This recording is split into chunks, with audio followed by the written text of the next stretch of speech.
அருமையானவர்களே, இந்த நாளிலும் அவருடைய வார்த்தை நம்மிடத்திலே கொண்டு வருகிறேன்.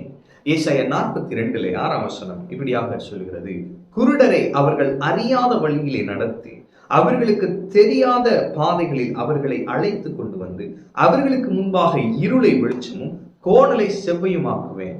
இந்த காரியங்களை நான் அவர்களுக்கு செய்து அவர்களை கைவிடாதிருப்பேன். ஆமென். அப்ப ஆண்டவர் சொல்லுகிறார், உனக்கு தெரிந்திராத பாதைகள், உனக்கு அறிந்திராத பாதைகள், இவைகளிலே நான் உன்னை நடத்துவேன். ஆமென்.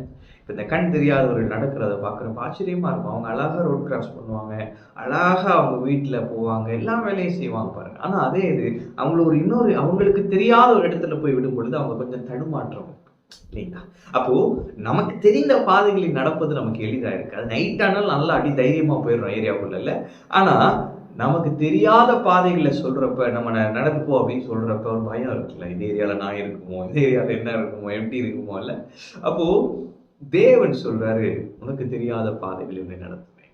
சில நேரங்கள்ல ஆண்டவர் ஏன் இந்த பாதைகளை நம்ம நடத்துறாரு, ஏன் நம்மளை இந்த பாதைகளில் கொண்டு வராரு, இந்த பாதைகளின் கூட ஏன் நம்ம இப்படி போயிட்டு இருக்கிறோம், ஏன் கஷ்டப்படுறோம், ஏன் பிசினஸ்ல எந்த ப்ராக்ரஸ் இல்லை, ஏன் லைஃப்ல எந்த ஒரு முன்னேற்றமும் இல்லை, நம்ம ஜெபிக்கிறோம், விசுவாசத்துல பேசுறோம், எல்லாம் பண்றோம், ஆனா ஒரு முன்னேற்றமும் இல்லையே, அவங்க எல்லாம் பாருங்க நல்லா இருக்கிறாங்க, ஆண்டவர் ஏன் இந்த பிரயாணத்துல இவங்களை என்ன விட்டு நீக்கிட்டாரு, இந்த மாதிரி நிறைய கொஸ்டின்ஸ் இருக்கும். ஆனா ஒரு காரியத்துல மட்டும் நம்ம நிச்சயமா இருப்போம், என்னன்னா கர்த்தர் என்ன நடத்துறாரு, அவர் சொல்றது நான் செய்யறேன், அது மட்டும் எனக்கு புரியுது, ஆனா ஏன் இதெல்லாம் நடக்குதுன்னு புரியல. இப்படி சில நேரம் நம்மளுடைய வாழ்க்கையில இருக்கும் பாருங்க.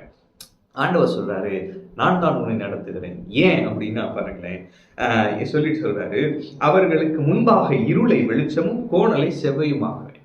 அவன் அப்போ ஒரு பாதை மூடாய் கர்த்தர் உங்களை நடத்தி எங்க கொண்டு வராருன்னா, உங்களுக்கு முன்பாக இருக்கிற இருளை வெளிச்சமாக்குவார், கோணலை செவ்வையாக்குவார். ஆமென். சில கோணல்கள் இருக்கிறது பாருங்க, சில இருளான காரியங்கள் இருக்கு பாருங்க. அப்ப உங்க வாழ்க்கையில் இருக்கிற அந்த இருளான காரியங்களை அவர் வெளிச்சமாய் மாற்றுவார். உங்களுக்கு முன்பு இருக்கிற அடுத்து என்னன்னு தெரியல இல்ல, ஆண்டவர் சொல்றாரு, இருளை நான் வெளிச்சமாக்குவேன்ப்பா, அதுக்குதான் நான் உன்னை இப்படி கொண்டு வரேன், கோணலை செவ்வையாக்குவேன்ப்பா, அதுக்கு தான் உன்னை இப்படி நான் கொண்டு வருகிறேன். நீ செவ்வையான பாதைகளிலே நடக்க போகிறாய், உனக்கு முன்பாக நான் ராஜ பாதையை வைத்திருக்கிறேன், அதற்கு நேராய் நான் உன்னை வழிநடத்தி கொண்டு வருகிறேன் சொல்லுகிறார். சொல்லிட்டு சொல்றாரு, கடைசி எவ்வளவு நல்ல தேவன் பாருங்க, இந்த காரியங்களை நான் அவர்களுக்கு செய்து அவர்களை கைவிடாதிருப்பேன். இதுதான் ஆண்டவர்.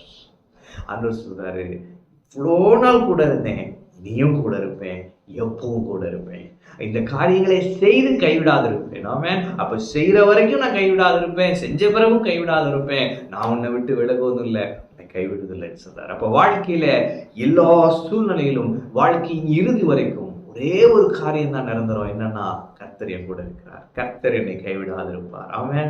அப்போ கர்த்தர் உங்க கூட இருக்கிறாரு, அவர் உங்களை கைவிடுவதில்லை, அவர் உங்களை வழி நடத்துகிறார், அவர் உங்களுக்கு முன்பாக இருக்கிற கோணலை செவ்வையாக்குவார், இருளை வெளிச்சமாக்குவார், தெரிந்திராத பாதை, அறியாத பாதை, எல்லா பாதைகளிலும் அவர் உங்கள் வலது கரத்தை பிரித்து உங்களை வழி நடத்துவார். அவர் உங்களுக்கு முன்பாக சென்று கோணலை செவ்வையாக்குவார். அவர் உங்களோடு கூட இருந்து இருளை வெளிச்சமாக்கி கோணலை செவ்வையாக்கி ராஜ பாதையிலே உங்களை நடத்துவார். உங்கள் வெற்றி உங்கள் கண் முன் இருக்கிறது. நீங்கள் நம்ப முடியாதபடி கர்த்தர் அற்புதத்தை செய்து உங்கள் வாழ்க்கையை அப்படியே மாற்றி போடுவார். உங்கள் வாழ்க்கை கர்த்தருடைய நாமத்தை மகிமைப்படுத்துகிறதா இருக்கும். ஆமென். கர்த்தர் உங்களோடு இருக்கிறார். கர்த்தர் உங்களை ஆசீர்வதிப்பார்.